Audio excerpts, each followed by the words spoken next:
అంతులేనియా అంతరిక్షమే దాటి శూన్యంలో కనిపించే ఓ గమ్యం లోకమున్నను లేకపోయినను నా పయనం భయమే దాటి బదులే చెప్పే నీ సమయం ఆగేది లేదు ఎదురే అంటే ఉన్నా ఆగేది లేదు ఎవరా పాలనుకున్నా ఆగేది లేదు ఎదురే అంటే ఉన్నా ఆగేది లేదు ఎవరా పాలనుకున్నా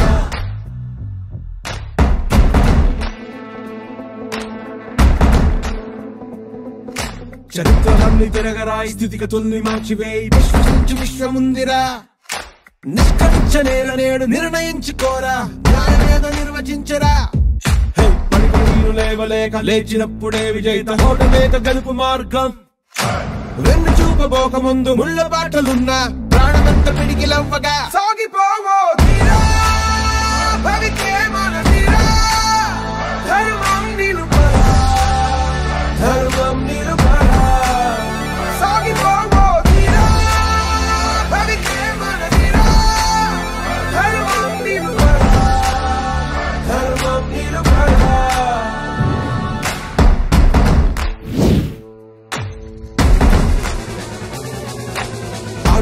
నన్ని దాటి రాటుదేళ్ల గుండె దాటి చూపుతాము పొగరుతోటి మేము ఒక్కటి కాస్త తిక్కున్నది దాని లెక్కున్నది మా మాటంటే మాటే మరి ఆగేది లేదు ఎదురే అంటే ఉన్నా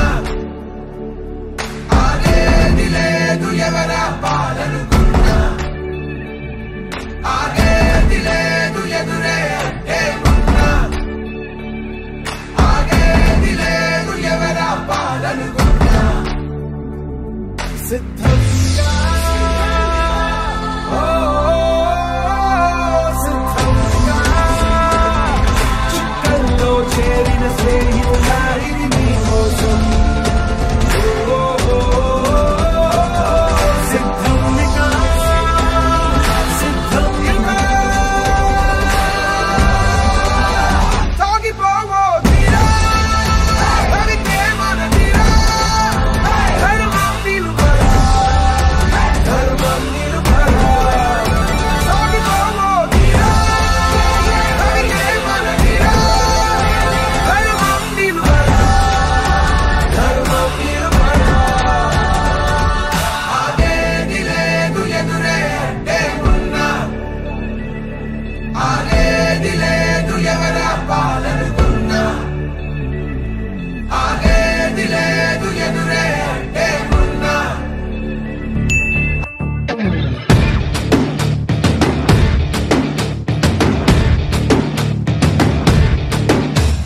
चल चलो चलो लाइफ से मिलो इदो కొత్త చాప్టర్ just say hello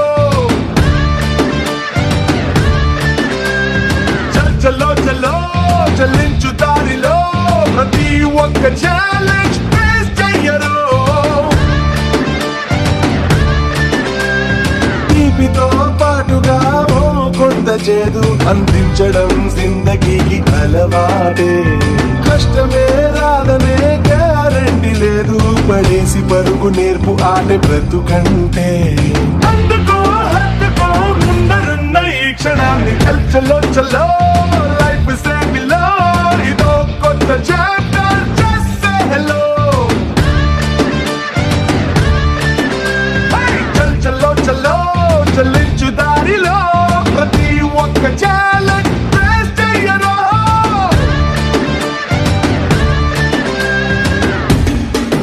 పడ్డవాడే కష్టపడ్డవాడే పైకి లేచే ప్రతోడు ఒక్కడైనా కానరాడే జీవితాన్ని పోరాడకుండా గెలిచినోడు చల్లో చల్లో లైఫ్ సే మిలో ఇదో కొత్త చాప్టర్ just say hello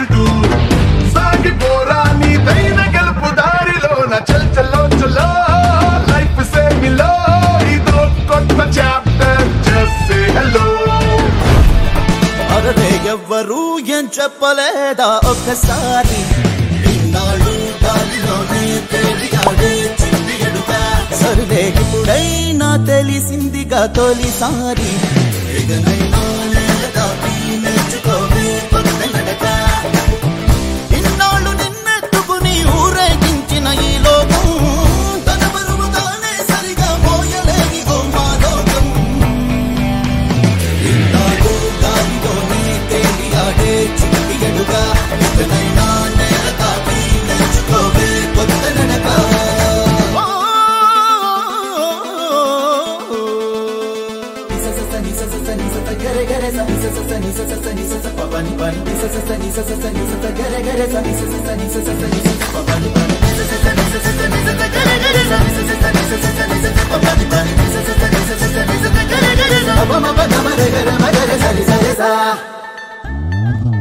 శిలలాంటి నిన్ను ఇలా శిల్పంగా మలిచింది ఆ నవ్వులో చురకలే నీ సొంత కలలాగా నీ కంట నీలిచింది ఆ దివ్యలో మెరుపులే అచ్చంగా తనలో కొంత అద్దం చూపే నీ రూపం నీ సొంత చిరునామాల కనిపిస్తోందా ఈ మరుపు ఇన్నాడు గాలిలోనే తేలియాడే చిట్టి ఎడుక ఎక్కడైనా నేలదాటి నేర్చుకోవే కొత్త నడక బాబా ఆర్ట్స్ కార్యక్రమం ఎంతో ప్రతిష్టాత్మకంగా తీసుకుని 7 days ప్రోగ్రామ్ని సక్సెస్ఫుల్గా చేసి ఈ మాటలు విన్నాం అన్నమాట. అంటే 7 daysలో ఎంత నేర్చుకోవచ్చు మనిషి అంటే టైం మనం పర్ఫెక్ట్గా యూటిలైజ్ చేస్తే మనం ఎంత సాధించవచ్చు అనేది బాబా గారు నేర్చుకున్నాం. ఒక కీ గురించి ఒకరోజు మొత్తం చెప్తారు. ఒక కీ గురించి ఒకరోజు చెప్తారు. అలా 3 నెలల కోర్సు 6 నెలల కోర్సు సంవత్సరం కోర్సు చెప్తా ఉంటారు. అలా కాకుండా 7 రోజుల్లో ఇంత డీటెయిల్డ్గా మీకు వచ్చే డౌట్స్ కూడా ముందు ఆయనకి వస్తాయి. అంటే మీరేమి ప్రశ్నలు అడుగుతారో ముందు ఆయన ప్రశ్నలు వేసుకుని మీకు చెప్పడం అనేది చాలా చాలా గొప్పతనం. మా హస్బెండ్ ఫోటోగ్రాఫర్, ఇంత స్టూడియో బిజినెస్ నడుస్తున్నారు కూడా. ఈ ఫీల్డ్ లో నేను ఒక స్టెప్ కూడా ఎప్పుడు వేయలేదు. నేను అనుకున్నాను 1 week లో ఏమొచ్చేస్తుంది అనుకున్నాను. బట్ సార్ చెప్పిన దాన్ని బట్టి నేను ఇంకొక 1 month 2 months ప్రాక్టీస్ చేస్తే మా హస్బెండ్ కి నేను ఉపయోగపడే అంత వీడియో నేను చేయగలను కాన్ఫిడెన్స్ వస్తుంది. నీ త్యాగమే గుర్తించగా సహో అంటూ మొక్కరల్లగా. నేను అడ్వాన్ నుంచి వచ్చాను. నా పేరు ప్రసన్న. అసలు వస్తాను ఎక్స్పెక్టేషన్ అది లేదు. కొన్ని ప్రాబ్లమ్స్ వల్ల రావాల్సి వచ్చింది. ఇక్కడికి వచ్చినాక అసలు నేర్చుకుంటున్నాం అనుకున్నా. పర్వాలేదు, నాకు నా మనసుకైతే సాటిస్ఫాక్షన్ అయింది సార్. అక్కడ ఇక్కడ వెళ్ళినప్పుడు నాకు ఇంత సాటిస్ఫాక్షన్ అయితే లేదు. ఈ 7 daysలో సారీ 7 daysలో నాకైతే సాటిస్ఫాక్షన్ అయిపోయింది.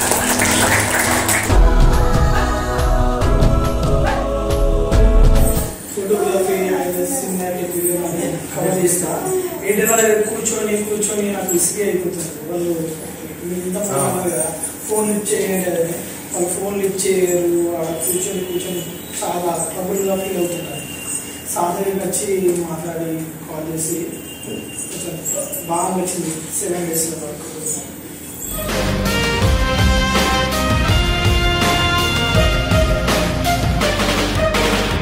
హైదరాబాద్ నుంచి వచ్చా అంటారు, సూర్యాపేట అంటారు. సూర్యాపేట హైదరాబాద్ చాలా దగ్గర. ఇప్పుడు హైదరాబాద్ అంటారు అంటే మనం ఖమ్మం చేసుకున్న అదృష్టం. బాబా గారు ఇక్కడ ఇన్స్టిట్యూట్ పెట్టడం అనేది పోయినసారి కూడా చూశాను. చాలా మంది ఎమోషనల్ ఉన్నారు. అంటే ఇది ఎంత కనెక్ట్ అవుతున్నారు వాళ్ళ మిస్సెస్ కానీ ఇంటి కానీ ఎంత డీప్గా చెప్తున్నారు వాళ్ళకి అనేది అర్థమైపోతుంది. నేను ఎప్పుడు చెప్పే మాట ఇప్పుడు కూడా చెప్తున్నాను. టైం ఒకటి మెయింటైన్ చేయండి ప్లీజ్. ప్రతి ఒక్క ఇంటర్ టైంకి ఇస్తాన్న టైంకి ఇవ్వండి. అదొకటి మెయింటైన్ చేయండి. ఫోన్ లిఫ్ట్ చేయండి. అయితే 1 day వెళ్ళి మానేస్తానని చెప్పి చెప్పొచ్చాను ఇంట్లో. కానీ అప్పుడే అయిపోతుందని బాగా ఉందన్నమాట క్లాసెస్. చాలా తొందరగా అనిపిస్తుంది. అసలు ప్రతి క్షణం ఏదో ఒకటి చెప్తూనే ఉంటారు. 5 minutes కూడా క్లాసెస్లు టైం వేస్ట్ కానివ్వరు. ఏదో ఒకటి చెప్పాలి, వీళ్ళని ఎంకరేజ్ చేయాలి, ఏదో ఒకటి నేర్పించాలని ఆలోచన. చాలా చాలా నేర్చుకున్నాను. చాలా బాగా చెప్తారండి. ఇది మిస్ అయితే అసలు నిజంగా లైఫ్లో చాలా, అంటే ఇప్పుడు 4 batches నడిచాయి కదా,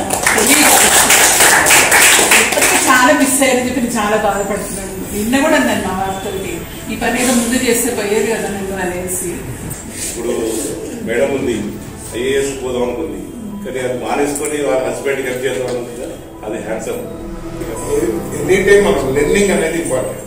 మనం ఇప్పుడు మీరు కూడా నేర్చుకుంది ఇక్కడతో స్టాప్ చేసి మనది అయిపోయింది అనుకోకుండా, అక్కడే ఉండకుండా ఎప్పటికప్పుడు అడ్వాన్స్ టెక్నాలజీని మనం కూడా అడాప్ట్ చేసుకుంటూ ఇంకా ముందుకెళ్ళగలిగితేనే మనం ఇందులో రాణించగలుగుతాం. మన ఫోటోగ్రఫీ ఎప్పటికప్పుడు లెర్నింగ్ లో ఉంటేనే మనం ఏదైనా చేయగలుగుతాం. ఏంటంటే కొంతమంది ఫుటేజ్ చేసి ఇంట్రెస్ట్ పోయి చాలా మందికి ఇందులో కంటెంట్ ఏం లేదు కదా, ఏం చేస్తారు, కుట్టుపడేస్తారు.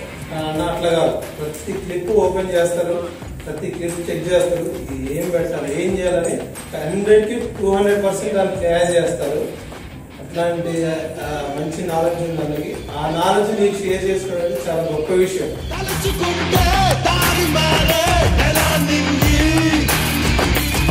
అవసరం లేదు. అయినా నేను ఎందుకు నేర్చుకుంటున్నానంటే, ఏ రోజైతే మనం నేర్చుకోవడం ఆపేస్తామో ఆ రోజు నుంచి మనం డెవలప్ అయిపోతాం. ఈ నేర్చుకోవడం అనేది మనం ఇప్పుడు ఈ కాలంలో పెద్ద కష్టమైన పని ఏం కాదు. యూట్యూబ్లో నేర్చుకోవచ్చు, తర్వాత గూగుల్ నేర్చుకోవచ్చు. కాకపోతే ఒక విషయం ఏంటంటే, గురువు లేని విద్య ఎప్పుడైనా గుడ్డిది. నేను రీసెంట్గా ఒక ఎడిటింగ్ చేశాను. అయితే 3 daysలోనే 12 రిజల్ట్ ఇచ్చేసాను. అంటే నా దగ్గర ఒక శిష్యుడు మన బాబా దగ్గర నేర్చుకున్నాడు. నేర్చుకొని రిజల్ట్ ఇచ్చాడు. 3 daysలో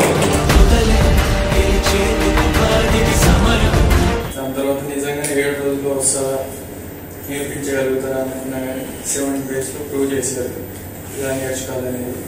అందువల్ల ఇప్పుడు కొంచెం కాన్ఫిడెన్స్ వచ్చింది. ఫోటోగ్రఫీ మీద వర్క్షాప్స్ ఉంటాయి, ప్రింటింగ్ మీద వర్క్షాప్స్ ఉంటాయి, డిజైన్ మీద వర్క్షాప్స్ ఉంటాయి, సినిమాటిక్ మూమెంట్స్ మీద వర్క్షాప్స్ ఉంటాయి, టెక్నికల్ స్కిల్స్ మీద వర్క్షాప్స్ ఉంటాయి. కానీ ఒక వీడియో ఎడిటింగ్ మీద వర్క్షాప్ అనేది చాలా తక్కువ. ఎప్పుడో ఒకసారి ఎప్పుడు పెడతారో ఏదో చూస్తున్నాం జరుగుతుంటుంది. జనరల్ గా చాలా కొద్దిమంది వ్యక్తులు ఉన్నారు. And they are too costly. 115 days అట్లా పెడతారు. 1,50,000 2 lakhs అట్లా ఛార్జ్ చేస్తారు. బట్ కానీ అక్కడ పోయించిన తర్వాత కూడా వాళ్ళకి ఏం నేర్చుకుందామో పెద్ద ఇది ఉండదు. బికాస్ దానికి వాళ్ళ లాంగ్వేజ్ లిమిటేషన్స్ ఉంటాయి, భాష, ప్రదేశాలు ఏమి. మన అదృష్టం ఏంటంటే బాబా మన దగ్గర ఉన్నాడు. And is taking very nominal charges. తను చేసే ఛార్జ్, తను చెప్పే పనికి చాలా తక్కువ. ఎడిటింగ్ క్లాస్ అనగానే అందరూ ఏమనుకుంటారంటే, నాట్ ఓన్లీ ఎడిటింగ్, అసలు ఎడిటింగ్ చేయడానికి రావాలంటే ముందు మనకి ఏం తెలవాలి. అట్లా ఎవ్రీ కార్నర్లోకి వెళ్ళడం వల్ల వాళ్ళు ఈజీగా కనెక్ట్ అవుతున్నారు. అది నాకున్న గిఫ్ట్ అని నేను అనుకుంటున్నా.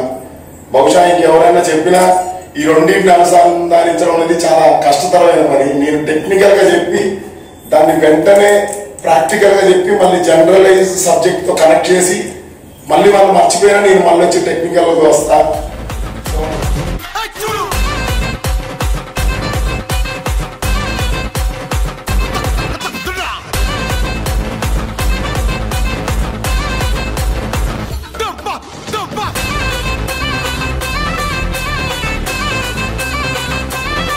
నేను మా అమ్మ నాన్న చిన్న గిఫ్ట్ ఇవ్వదలుచుకున్నాను మీ పర్మిషన్.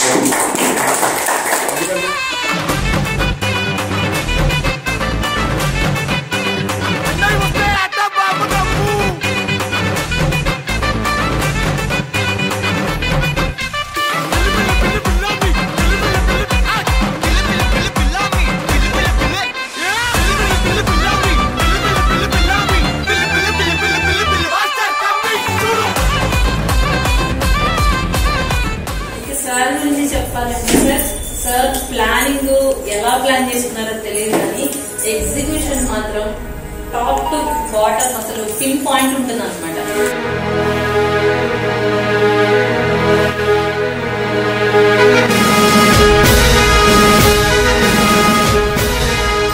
ఏసీ ఫెసిలిటీ కానీ, లైటింగ్ ఫెసిలిటీ కానీ, టైం కానీ, సిస్టమ్స్ కానీ మామూలు విషయం కాదండి. ఒక సిస్టమ్ మెయింటైన్ చేయడం చాలా కష్టం.